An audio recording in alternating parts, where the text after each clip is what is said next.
Hello, this is McD the Beast, and this is McD Sports 4 coming to you today with my AAC, the American Football Predictions for the 2021 college football season. Before I continue, don't forget to hit the thumbs up. Please subscribe to the channel. Greatly appreciate if you do that. We're really trying to go to the channel.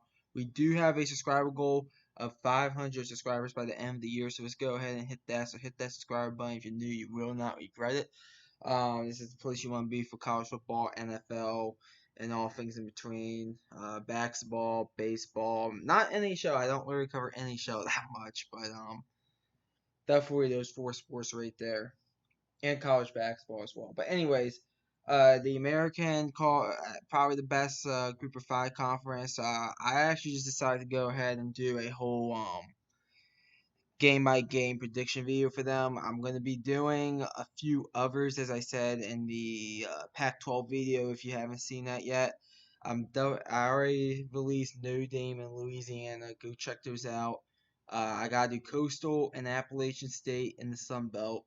And I got to go do Boise State, BYU, Liberty. And then if I have time, I'm going to try to do Nevada and San Jose State. At least try to San Jose State.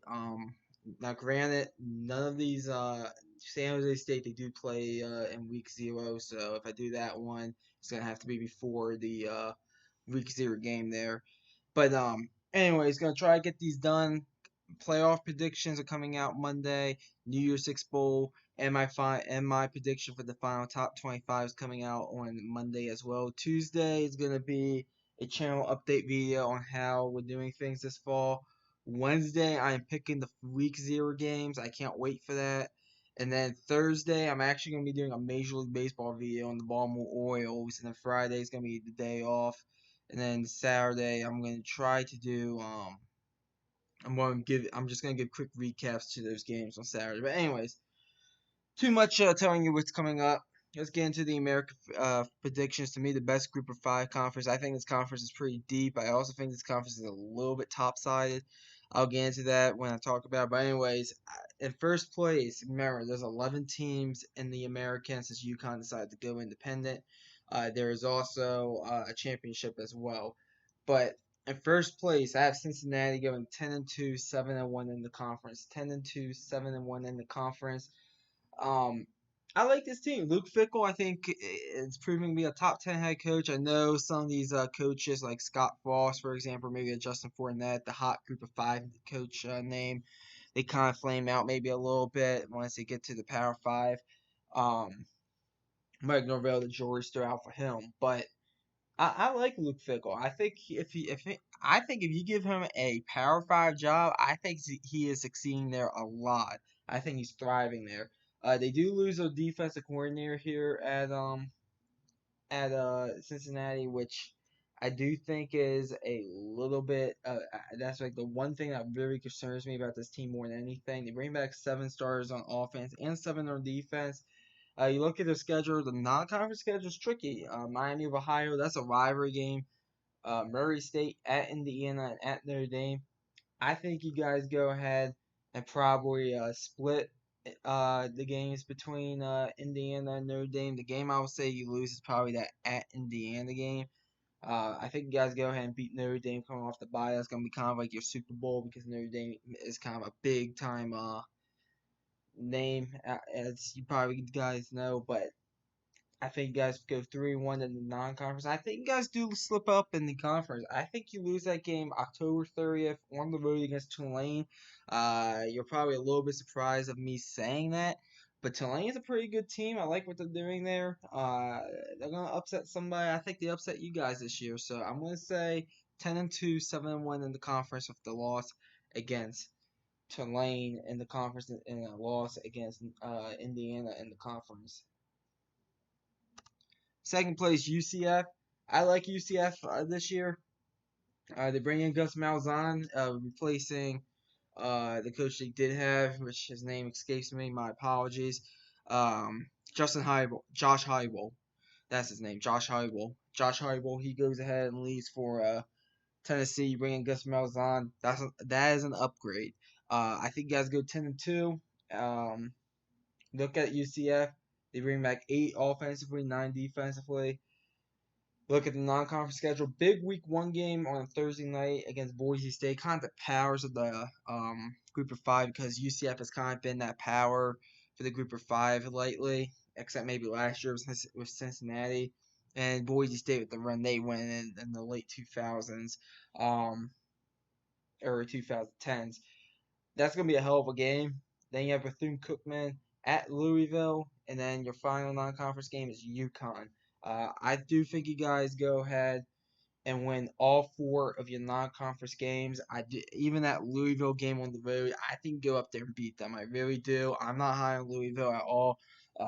So I think go up there and beat them. I think you beat Boise State as well, and obviously Bethune-Cookman, UConn. The two conference games I do have you guys losing is Cincinnati and SMU. I do have you guys losing those two conference games. Both on the road. I just think you guys drop those two, and I have UCF going ahead, going 10-2, 6-2 in the conference. Yeah, let's see. Third place is Houston. I am high on this Houston team this year. They bring back 9 on each side of the ball. I think Daniel Holgerson, the head coach there at Houston, has something to prove. He's going to year 3 there. Things haven't really gone that well since he left West Virginia for Houston. I look at Houston's non-conference schedule. I think they go undefeated in it. Texas Tech at the neutral site game in Houston is pretty that where the Texans play at RNG. It's technically a neutral site game, but it is a home game for Houston, I believe. I think you guys are a slight dog in that, but I think you get the victory there at Rice, Grambling, and then at UConn. I think you go undefeated in the non-con. In the conference, though, the two games I do think you guys go ahead and drop. I think you go ahead and drop at Tulsa and at Tulane early in your non-conference. Um, there, I mean, to be honest, these games are kind of 50-50 on the road. I'm kind of just giving to the home team. That's kind of where it comes down to there. You bring back the quarterback, Demarion Williams. That guy's gonna be pretty good. And then basically you guys go ahead and actually, excuse me. Well, I misread my notes a little bit. DeMarvin Williams is your top defensive back. You bring back the quarterback Clayton Tune. That's who you bring back. Clayton Tune is your quarterback. Sorry about that. I misread your notes, but your defensive back rooms might be one of the best in the country. So definitely something to keep an eye out there on there. Overall, I think Houston has something to prove, and I think they're going to prove it this year, going 10-2, 6-2 in the conference. Fourth place is Tulsa, the team that was runner up last year in the American there. They bring back 10 offensive starters, eight defensive starters. Philip Montgomery comes back for his 7th year as the head coach. I think that Phil Montgomery, he might be in line if this trend continues for a Power 5 job. I mean, last year kind of came out of nowhere, going 6-3, including big wins against SMU at home. They beat Tulane in a tough game at home. They did go on the road and lose to Cincinnati in the AAC championship game by a field goal. But I mean, this Tulsa team's pretty good. As I said, they bring back 10 offensively, 8 defensively. Um, you look at their schedule. I do have them going 2-2 in the non-conference. I do think they lose both games on the road against Oklahoma State and Ohio State in the non-conference, but they'll beat UC Davis and Arkansas State. And then in the conference, 5-3, at Cincinnati, at Tulane, and at SMU are your 3 losses in the conference there. So I'm high on this Tulsa team. I think they at least represent what they did last season. Maybe not with the record as much. They did go 6-3 last year, but primarily because the American's tough. But I think this team's pretty good. 7-5, 5-3 in the conference. 5th place in the conference is Memphis. I think Memphis bounces back this year. I mean, last year they kind of did take a little bit of a step back. It felt like after having an amazing 12-2 season in 2019. 8-3, yeah, not bad. Ryan Silverfield, first year head coach last year. He was I think he did come from the coaching staff of Mike Norvell, so he was an internal hire. Which yeah, he was. I'm reading my notes now. This team, they bring back 8 on each side of the ball.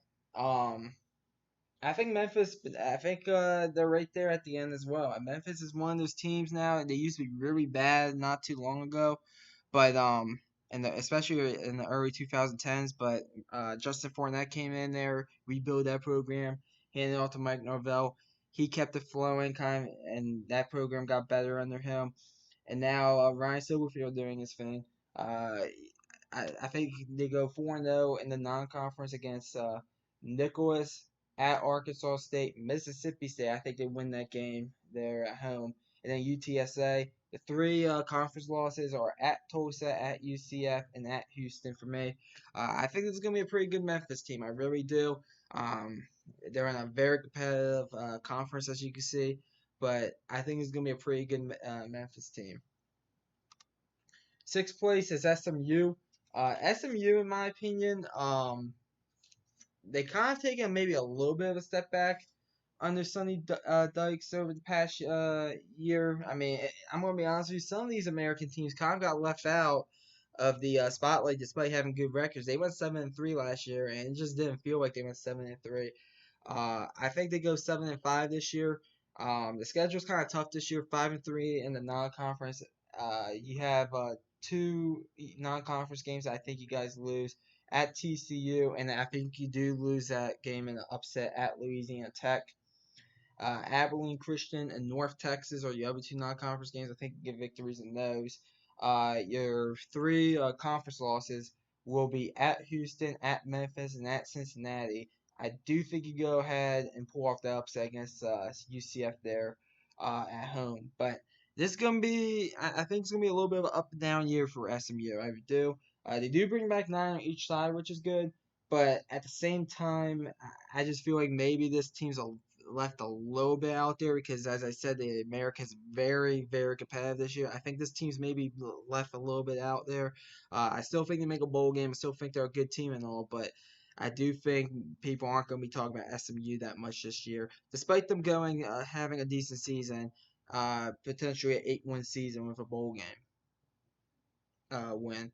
And then seventh place is Tulane in the American. I also have them going 7-5, 5-3 in the conference. I look at Tulane. They bring back 10 offensive starters, including the quarterback, 6 defensive starters there in Tulane. So the defense I think might be a bit shorthanded. But Willie Fritz, guy definitely knows what he's doing. He's built a very good program there at Tulane. I think this team's ready to maybe take the next step. I said earlier, I do think they go ahead and beat UCF. I just do. You go ahead, you look at the non-conference schedule. 2-2 in the non-conference schedule. I do think they lose at home against Oklahoma. They have a weird game. Well, not a weird game for them, but like it's kind of a weird game. Oklahoma goes at Tulane week 1. I think you guys will go ahead and drop that game. Obviously, at Ole Miss, I think you drop that one as well. But you beat Morgan State and you'll beat UAB, who I think is the favorites to come out of the Conference USA to win the Conference USA. Your 3 conference losses include at SMU, at UCF, and at Memphis. I think you beat Cincinnati at home, as I said, in a shocking upset. I think you also beat Tulsa at home as well, and you beat Houston at home as well. So I think this team's ready to take the next step. I think Willie Fritz is ready to take the next step. Maybe only a chance at an 8-win season, but I do think there's some impressive wins on that schedule this year for Tulane. So 7-5, 5-3 in the conference. Eighth place in the American, I have Navy. Navy, in my opinion, I really think this is gonna be a really down year for Navy. Ken, I always mispronounce his last name. Now uh, Malatalolo. I hope I'm pronouncing that right. I just think it's gonna be a down year for him. I think they had an amazing 11-win season in 2019. But 2018 and 2020, 3-win seasons. I think I think the wheels are kind of falling off there. I think the head coach. I'm not going to pronounce his name again because I have trouble pronouncing it. But I do think he will be let go after the season. Maybe will look to go in a different direction. 0-4 in the conference, including the Army game. I think you guys go ahead and drop. You drop against the games against Marshall Air Force, which game day has announced it's going to be week 2 in Annapolis, Maryland. So I live in the state of Maryland. I might have to show up to that, but we'll see. Maybe I won't. And then we should have a non-conference game here at Notre Dame. I think you guys go ahead and lose all 4 of your non-conference games. I do think you will win 2 games in the conference. However, I'll go ahead and say that you guys will beat East Carolina, and I'll say you go, you'll find a way to get another one. I honestly don't have a second game for you guys here in the conference, but I think you guys at least go ahead and beat East Carolina. Maybe the Temple game there on Thanksgiving weekend, but overall, I do think it's gonna be a bit of a struggle for Navy. I do think you guys go 2-10, 2-6 here in the conference. Ninth place is East Carolina. I have East Carolina going 3-9, 2-6 in the conference. East Carolina, Mike Houston. I think that seat's getting warm a little bit. I don't think they let him go because I do think that with COVID and everything, I do think that personally that he'll get one more year. 10 starters returning on each side of the ball, which is pretty good. Um, you look at the non-conference schedule. I think they do lose that week 1 game against Appalachian State. They'll lose to South Carolina and at Marshall. They will find a way to go ahead and beat Charleston Southern. Man, they will find a way to go ahead and beat Charleston Southern though. So 1-3 in the non-conference. The 2 conference games, I think they win. I think they win the games against South Florida and Temple. There are also a few other games on here that they have the potential of winning. I think 3-9 is the worst case for East Carolina, but the way the schedules line up and the way I kept on looking at everything, I came up with 3-9 for East Carolina. I do think this team is going to be better than what their record is going to be, though. So if they go 3-9, like I'm projecting, I think they're going to look like a much better team than 3-9. But the schedule's kind of tough. I mean, all your tough games outside maybe Tulane and Cincinnati are on the road. And maybe at South Carolina, you have Appalachian State, neutral site game in Charlotte there, at Marshall. So there's really only one give me on the schedule. So I think it's going to be an uphill battle for East Carolina just to get to a bowl game. So I'm going to say 3-9, 2-6 in the conference. 10th place is Temple. Temple, in my opinion, what a downhill circus it's been down there under Rod Carey. This is his 3rd year. First year he kind of with Jeff Collins players Jeff Collins, he went down to Georgia Tech. He kind of kept the ship going, going 8-5. But I mean, after that, 1-6 this past season with a 2-point victory against a South Florida team, which we'll get in here in a second. 8 offensive stars returning, only 6 defensively. I mean, you look at this team. I think 3-9, 1-7 in the conference. 2 games in the conference they win. I'm going to say to go ahead and find a way to go on the road and beat Akron, and they'll beat Wagner. The 2 games I think they go ahead and lose in the conference is at Rutgers and Boston College. I do think they go ahead and go on the road and beat South Florida though this year. I think they'll find a way to win that game, so I gave them a conference win there. But this is gonna be an uphill battle for Temple just to get to a bowl game. I mean, I don't see much from Temple this year. I don't think it's gonna be a good year for them. And then last place in the American is South Florida. Listen, South Florida, they're in a complete rebuild there. Obviously, last year they did find a way to beat Citadel week 1, 27-6, but then absolutely got demolished in every game except that Temple game and that Memphis and UCF game was competitive. Actually, the Memphis game was only 1 point reading my notes, but overall, and the UCF game was a 2-possession game, but they basically were not in any games outside of that. Jeff Scott, I think he is going to do good things eventually at South Florida, but they gotta give him time there. I look at the schedule; they'll find a way to beat Florida A&M. But outside of that, I mean, at NC State, it's a loss. You actually have Florida coming to you guys in week 2. I think that's a loss. At BYU's a loss, and I just don't see a win on this conference schedule. Maybe Temple at home. Maybe you could find a way to win that one. I mean, that will be the only one I think I was coming out and say that I think you guys have a legitimate shot of winning. So it's gonna be a tough. It's gonna be an uphill battle. They bring back 9 on each side, which I do think kind of helps them a little bit. With maybe depth and stuff, but I just don't see much out of South Florida this year. I'm going to have to say 1-11, 0-8 in the conference. So the American Championship is a rematch between Cincinnati and UCF, and I think Cincinnati wins the American. I just think they're the best team in the American, and I think they find a way to win that championship. And I think Cincinnati will be your American champs just like they were last season. But these are my predictions for the American.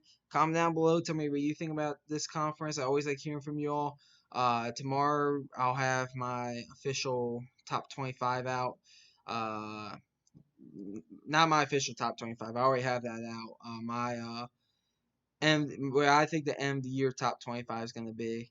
I'll have that out, and basically I'll have my college football playoffs out, those predictions out, and I'll have New Year's Six Bowl predictions out. That's all I'm going to be doing. I'm not going to be doing the Cheez-It Bowl or the whatever bowl. I'm just going to do New Year's Six college football playoffs and give you a top 25. But that's all I have for you for right now. Thanks for watching the video. Hit the thumbs up. Please subscribe. Remember the subscriber goal. Thanks for watching. McD the Beast signing off.